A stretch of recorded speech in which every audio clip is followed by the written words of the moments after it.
Simple complex compound చెప్తున్నాను. Simple complex compound series చెప్తున్నాం. ఈ సింపుల్ కాంప్లెక్స్ కాంపౌండ్ జనరల్గా టీచర్స్ ఎవరు చెప్పరు ఎక్కువ, ఎందుకంటే వాళ్ళకి రాక కాదు, దానిలో చాలా బేసిక్ థింగ్స్ ఉంటాయి అన్నమాట. అవన్నీ నేర్చుకుంటే కానీ మీకు దాని మీద ఫుల్ అండర్స్టాండింగ్ రావు. కాబట్టి ఏదో సింపుల్ కాంప్లెక్స్ కాంపౌండ్ చెప్పేసాం కదా అంటే కుదరదు. కాబట్టి దాని వెనకాల ఉండేటువంటి పాయింట్స్ అన్నీ కూడా మనం నేర్చుకోవాలంటే మనం ఏం చేయాలంటే కొన్ని ఇంపార్టెంట్ థింగ్స్ నేర్చుకోవాలి. ఏంటయ్యా అంటే అది సింపుల్ కాంప్లెక్స్ కాంపౌండ్లో మనకు బాగా ఇబ్బంది పెట్టేది ఏంటయ్యా అంటే కంజంక్షన్స్ అంటాం. కంజంక్షన్స్ ఏంటి? కంజంక్షన్స్ ఎక్కువగా వస్తూ ఉంటాయి మనకి. ఎందుకంటే కంజంక్షన్స్ గురించి తెలిస్తేనే మీరు దానిలో ఉండేటువంటి ఆ పాయింట్స్ అన్నీ కూడా అర్థం చేసుకోగలరు. కంజంక్షన్ అంటే ఏంటని. కంజంక్షన్ అంటే ఏంటో తెలియకుండా మీరు సింపుల్ కాంప్లెక్స్ కాంపౌండ్కి వెళ్ళిపోయారనుకోండి, మీకు చాలా ఇబ్బందిగా ఉంటుంది. కంజంక్షన్స్ అంటే సింపుల్గా చెప్పుకోవాలంటే జాయినింగ్ వర్డ్స్ అండి, అంతే. రెండింటిని జాయిన్ చేస్తే మనం దాన్ని కంజంక్షన్స్ అంటాం. అంతకు మించి పెద్ద దానికి డిఫరెన్స్ లేదు. చూడండి, he drinks coffee and tea అన్నాం అనుకోండి.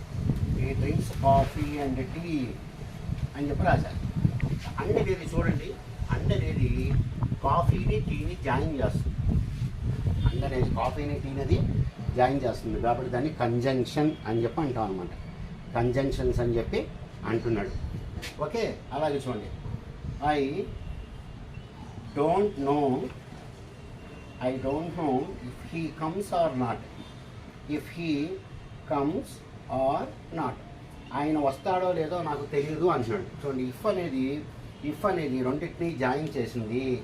ఇఫ్ అనేది రెండింటినీ కూడా జాయిన్ చేసింది అని చెప్పి మనం చెప్తాం. ఈ ఇఫ్ అనేటువంటి వర్డ్ దీన్ని కలిపింది. అలాగే అండ్ అనేటువంటి వర్డ్ కాఫీను టీను కలిపింది. కాబట్టి ఇలాంటి వాటిని ఏమన్నా మనం కంజంక్షన్స్ అని చెప్పి అంటాం.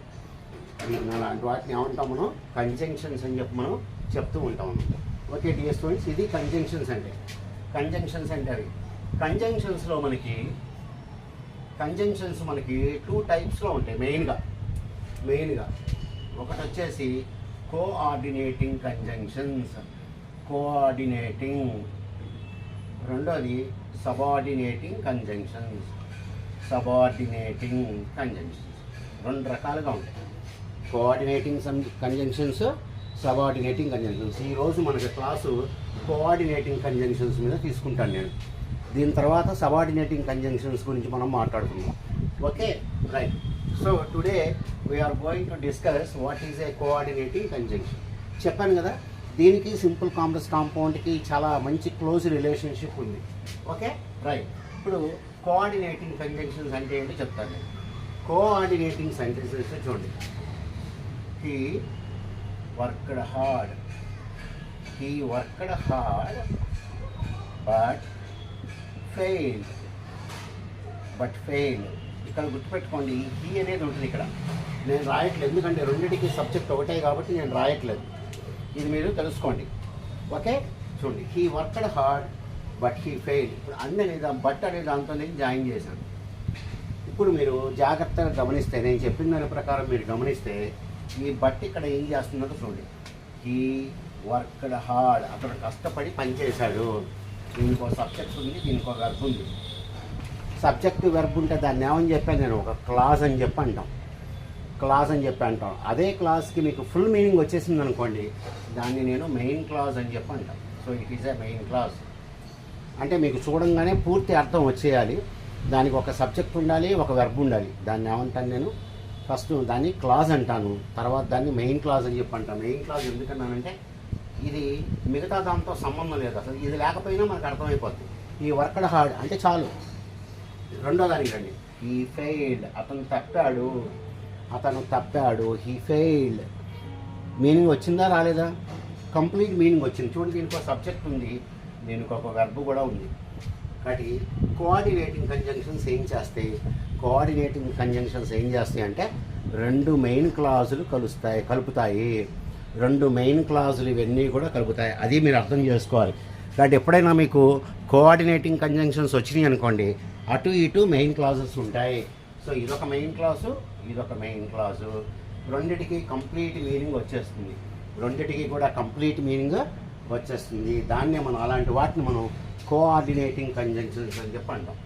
కోఆర్డినేటింగ్ కంజంక్షన్స్ అని చెప్పి మనం అంటాము. ఓకే, ఇది చూద్దాం. Right. She went to market. She went to market and bought some flowers. ఇది సెంటెన్స్. ఇప్పుడు మీరు అర్థం చేసుకోవడానికి ట్రై చేయండి. ఇప్పుడు నేను అండ్ అనేటువంటి వర్డ్ పెట్టాను ఇక్కడ. అండ్ అనేటువంటి వర్డ్ వచ్చింది. కాబట్టి అండ్ అనేటువంటి దీన్ని ఏమంటారు? కోఆర్డినేటింగ్ కంజంక్షన్స్ అంటాం. కోఆర్డినేటింగ్ కంజంక్షన్స్ ఏం చేస్తే మనకి ఇంగ్లీష్లో చూడండి, దీనికో సబ్జెక్ట్ ఉంది, దీనికో వెర్బ్ ఉంది.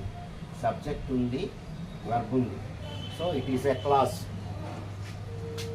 అండ్ బాట్ అంటే ఇక్కడ షీ ఉంటుందండి, షీ. కానీ దీనికో సబ్జెక్ట్ ఉంది, దీనికి ఒక వెర్బ్ ఉంది. సబ్జెక్ట్ వెర్బ్, కాబట్టి ఇది ఒక క్లాజ్. క్లాజ్ అని చెప్పిన తర్వాత చూడండి, రెండిటికి దీనికి షీ వెంట్ టు మార్కెట్. మీకు అర్థం కానిది ఏమైనా ఉందా?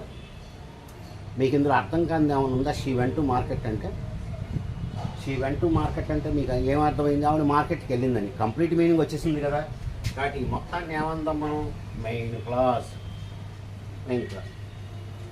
బాట్ సమ్ ఫ్లవర్స్, కొన్ని పూలు కొంది. She bought some flowers, main meaning వచ్చిందా లేదా? కంప్లీట్ మీనింగ్ వచ్చింది. ఇది కూడా మెయిన్ క్లాసే. కాబట్టి కోఆర్డినేటింగ్ కంజంక్షన్స్ ఏం చేస్తాయి అంటే ఇంగ్లీష్లో రెండు మెయిన్ క్లాజులు కలుపుతాయి. మీకు నిన్న నేను చెప్పాను, రెండు మెయిన్ క్లాజులు కనుక ఉంటే ఆ సెంటెన్స్ని కాంపౌండ్ సెంటెన్స్ అంటారని చెప్పాను నేను.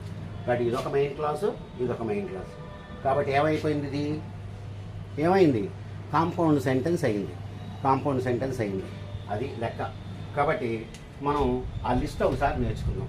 అసలు ఈ కోఆర్డినేటింగ్ కంజంక్షన్స్ మనకి ఏమేమి ఉంటాయి అంటే దీన్ని గుర్తుపెట్టుకోవడానికి ఓ చిన్న ట్రిక్ లాగా చెప్తారు. ఏంటంటే చూడండి,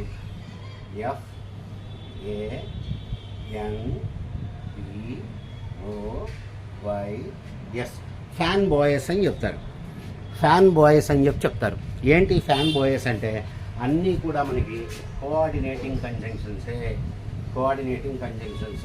ఎఫ్ అంటే ఫార్, ఏ అంటే అండ్, ఎన్ అంటే నార్, బి అంటే బట్, ఓ అంటే ఆర్, వై అంటే ఎట్, ఎస్ అంటే సో. ఇవ్వండి, వీటిని మనం ఇంగ్లీష్లో కోఆర్డినేటింగ్ కంజంక్షన్స్ అంటాం.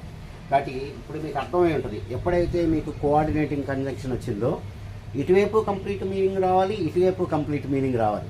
అది అలా ఉంటేనే దీన్ని వాడతాం. దీన్ని ఏమంటారు? ఫ్యాన్ బాయ్స్ అని చెప్పి అంటారు.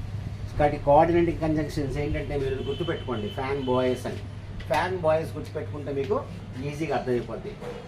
Far, and, Nar, but, are, at, so. వీటిని ఏమంటాం మనం? Fan boys. ఈ ఫ్యాన్ బాయ్స్ని మొత్తాన్ని కలిపి ఏమంటారు మనం? Coordinating conjunctions. కోఆర్డినేటింగ్ కంజంక్షన్ మీరు ఎప్పుడు వాడినా సరే ఇటువైపు కంప్లీట్ మీనింగ్ రావాలి, ఇటువైపు కంప్లీట్ మీనింగ్ రావాలి. చూడండి, you must study or you will fail. ఇప్పుడు దీని మీనింగ్ ఏంటో చెప్పండి నాకు. కోఆర్డినేటింగ్ కంజంక్షన్ ఏమొచ్చింది? ఇక్కడ ఆర్ వచ్చింది. ఆర్ వచ్చినప్పుడు నేను మీకు ఏం చెప్పాను? ఇది కంప్లీట్ మీనింగ్ రావాలి, ఇది కంప్లీట్ మీనింగ్ రావాలి. చూడండి, యూ మస్ట్ స్టడీ, మీకు కంప్లీట్ మీనింగ్ వచ్చిందా రాలేదా? నువ్వు తప్పకుండా చదవాల్సిందే, నువ్వు ఫెయిల్ అయిపోతావు. Complete meaning. దీనికో సబ్జెక్ట్ ఉంది, దీనికో వెర్బ్ ఉంది, దీనికో సబ్జెక్ట్ ఉంది, దీనికో వెర్బ్ ఉంది. కాబట్టి ఇది ఒక మెయిన్ క్లాస్, ఇది ఒక మెయిన్ క్లాస్. కాబట్టి మీకు ఎప్పుడైతే కోఆర్డినేటింగ్ కంజంక్షన్స్ కనపడినాయో దానికి ఇటు మెయిన్ క్లాస్ ఉంటుంది, ఇటు మెయిన్ క్లాస్ ఉంటుంది, ఇటు మనకి మెయిన్ క్లాస్ ఉంటుంది అని చెప్పి మీరు అర్థం చేసుకోవాలి. ఈ విధంగా మీరు ఇది చూసుకుంటే కానీ మీకు అర్థం కాదు. చూసారా, మీకు ఇది నేర్చుకుంటే మీకు సింపుల్ కాంప్లెక్స్ కాంపౌండ్లో ఒక పార్ట్ వచ్చింది. కాంపౌండ్ సెంటెన్స్ అంటే ఏంటి అంటే ఇప్పుడు దీన్ని కాంపౌండ్ సెంటెన్స్ అంటాం. కాబట్టి కాంపౌండ్ సెంటెన్స్లో మీకు కోఆర్డినేటింగ్ కంజంక్షన్ ఉండాలి. ఎందుకంటే కోఆర్డినేటింగ్ కంజంక్షన్ ఉంటేనే ఇక్కడ మెయిన్ క్లాజ్ ఉంటుంది, ఇక్కడ మెయిన్ క్లాజ్ ఉంటుంది. రెండు మెయిన్ క్లాజ్ ఉంటే దాన్ని కాంపౌండ్ సెంటెన్స్ అంటాం. కాబట్టి ఎప్పుడైనా గుర్తుపెట్టుకోండి, ఇవి గనక మీకు వచ్చినాయి అంటే అది కంపల్సరీగా ఏమై ఉండాలి, కాంపౌండ్ సెంటెన్స్ అయి ఉండాలి. కాంపౌండ్ సెంటెన్స్ మనకి అయి ఉండాలి అనేటువంటిది ఇక్కడ రూల్ అనమాట. ఓకే డియర్ స్టూడెంట్స్, కాబట్టి యాక్చువల్గా నాకు సింపుల్ కాంప్లెక్స్ కాంపౌండ్ ట్రాన్స్ఫర్మేషన్ చెప్దాం అనుకున్నా, కానీ ఈ పెండింగ్ ఉండగా చెప్పడం నాకు అంత ఇష్టం అనిపించలేదు. కాబట్టి ఇవాళేమో కోఆర్డినేటింగ్ కంజంక్షన్స్ ఇలా ఉంటాయి. ఈ కోఆర్డినేటింగ్ కంజంక్షన్స్ తర్వాత రేపు నేను సబార్డినేటింగ్ కంజంక్షన్స్ చెప్తా. అది కూడా అయిపోయిన తర్వాత మనం ట్రాన్స్ఫర్మేషన్ చేద్దాం. చాలా ఇంట్రెస్టింగ్గా ఉంటుంది. ఇది మాత్రం సింపుల్ కాంప్లెక్స్ మ్యాథమెటిక్స్ లాగా ఉంటుంది.